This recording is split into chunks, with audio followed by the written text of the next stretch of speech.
Hi, welcome back to another episode of Inquiry X. If you're from the UK like myself, then you've probably shopped at this place.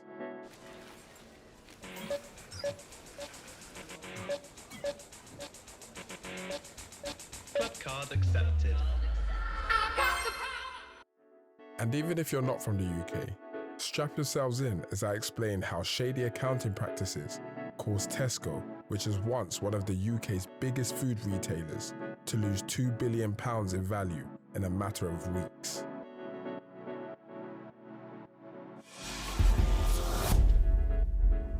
You're watching Inquiry X. Tesco was founded in 1919 by Jack Cohen as a group of market stalls selling surplus groceries.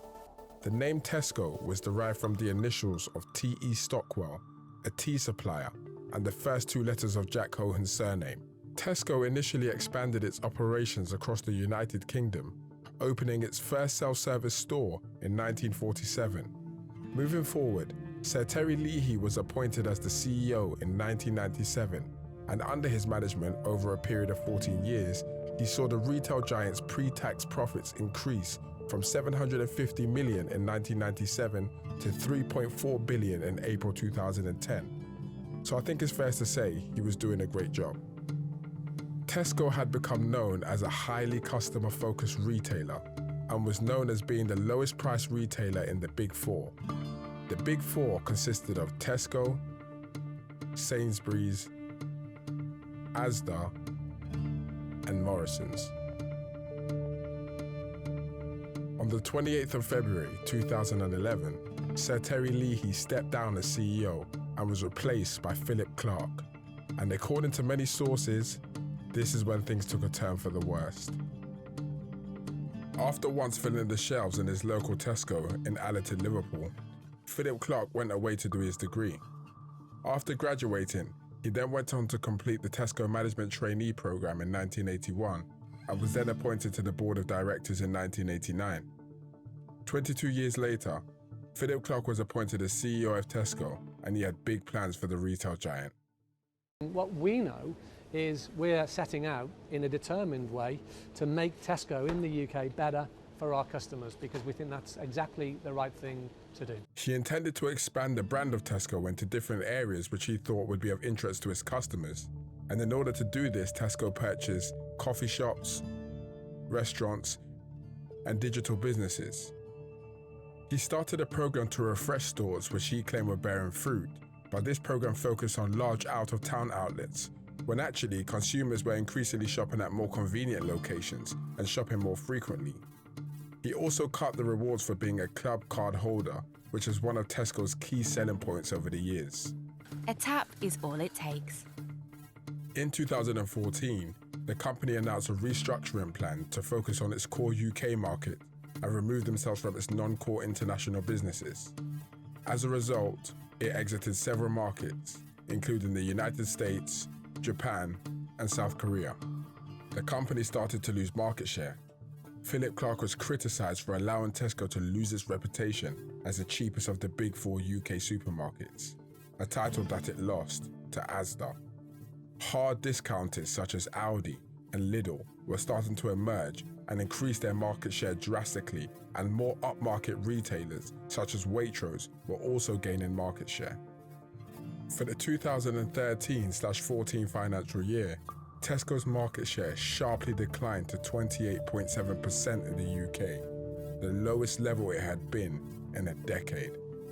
In July 2014, Tesco announced that Mr. Clarke would step down from the board on October the 1st the same year, and the position would be filled by Unilever executive David Lewis, who is already known to many people inside Tesco. Shortly after the appointment of David Lewis, a whistleblower via the legal department brought to the attention of the new CEO the fact that the company's first half profits have been overstated by a whopping £246 million. The whistleblower, who was a member of the finance department, was concerned that his department was not receiving the full documentation related to commercial income. This accounting scandal revolved around the practice of accelerated recognition of commercial income. In simple terms, under the management of the previous CEO, Phillip Clarke, Tesco had been booking income from suppliers before it was actually due, inflating its reported profits. This was done by bringing forward revenue from suppliers and delaying payments to the suppliers, thereby manipulating the financial statements. The revelation of such significant accounting irregularity not only shocked investors and shareholders, but also raised serious concerns about the company's corporate governance and financial controls. The fallout was massive, and Tesco's shares immediately declined and closed the day down 6.5% after the announcement. The retail giant tumbled to an 11-year low, wiping out almost £2 billion in value. The profits for the 6 months ended on the 23rd of August 2014, which were announced in October of the same year, were down 92% to £112 million versus the £1.3 billion only a year earlier. As news of the scandal spread, Tesco faced intense scrutiny from regulators, investors, and the general public. Proper controls over what is revenue, what gets counted, and what doesn't get counted. And this suggests that Tesco, in addition to having just gotten rid of its CEO and its FD, does not have the proper controls in place, or at least hasn't for at least the last 6 months. And that's got to be frightening for investors, because the only way you can invest in a company is to look at its numbers and decide whether you think it's a good deal. And if those numbers are not reliable, what can you do? It's a commercial manager in our team who has raised an issue. Right, and raised an issue which has kicked off an investigation, which I take very seriously and will investigate fully. But we won't speculate on what it is that's happened here until we know exactly the detail. An investigation covering the 4 past accounting years was initiated by Tesco, who appointed the globally well-known accounting firm, Deloitte. At this point, it's important to note that all previous audits for Tesco were conducted by the accounting firm PricewaterhouseCoopers, also known as PwC.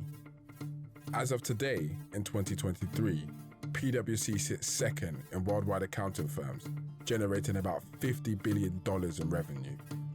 PwC has audited Tesco since 1983, and quite frankly, the threat of familiarity was remarkably high after a relationship of 30 plus years.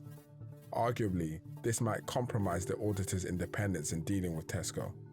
While the investigations were ongoing, to make matters worse, Warren Buffett, one of the greatest investors of all time, conceded that his investment in Tesco was a huge mistake, and he announced that he intended to sell all his shares. I shouldn't say we. I bought Tesco. It went down, and it kept going down, and I was wrong about the company. If I'm right about the company, the stock will do fine, and I love buying more when they go down as well, and when I think I'm right. And if I'm wrong, you sell them out and take a big loss. Such a statement from an individual of Buffett's reputation might have had a huge impact on the company's reputation and value. Warren Buffett reported to his shareholders a loss of £287 million from the sale of Tesco stock. The investigation found that the total overstatement was £263 million. Of that shortfall, £118 million related to the first half of 2014, with an additional £145 million relating to the 2 past years. However, following further investigation, these estimates have been revised. A total overstatement of profit of £53 million was for the year ending 22nd of February 2014, and a further overstatement of £150 million was for the year prior to that. On the 22nd of December 2014, the Financial Reporting Council announced that it would investigate the preparation, approval, and audit of Tesco's financial statements by PwC. Both PwC and Tesco announced that they would fully cooperate with the FRC's investigation. After 2.5 years, the FRC concluded that there was not a realistic prospect that PwC would be found guilty of misconduct. At the same time, the FRC said it would continue to investigate other chartered accountants in connection with Tesco's accounts. A statement from the PwC after the investigation said, "We cooperated fully during the FRC's thorough investigation and are pleased that the FRC have closed it without any further action." Tesco was made to pay out £235 million to settle the investigation by the Serious Fraud Office and the Financial Conduct Authority. Tesco paid a fine of £129 million as part of a deferred prosecution agreement with the SFO. They also paid a further £85 million, which was agreed with the FCA to compensate its investors affected by the accounting manipulation. They also paid legal costs associated with the agreements and said that the total exceptional charge was expected to be £235 million. In conclusion, the Tesco Accounting Scandal of 2014 was a watershed moment for the company. It exposed major flaws in their financial reporting practices and sent shockwaves throughout the business world. The incident served as a powerful reminder for the need of accountability and integrity in corporate governance. So what's happening with Tesco today? Well, in October 2020, David Lewis stepped down as CEO and the position was filled by ex-Boots Managing Director Ken Murphy. Since Murphy has taken over, he's faced many challenges, such as the pandemic and now the cost of living crisis that is currently taking the UK by storm. But as of now, Tesco's share price has stabilised, so it's fair to say that the organisation is in good hands. If you've enjoyed this video, please like and consider subscribing, as it helps the channel grow and reach a wider audience. Thanks for watching, and see you next time on Inquiry X.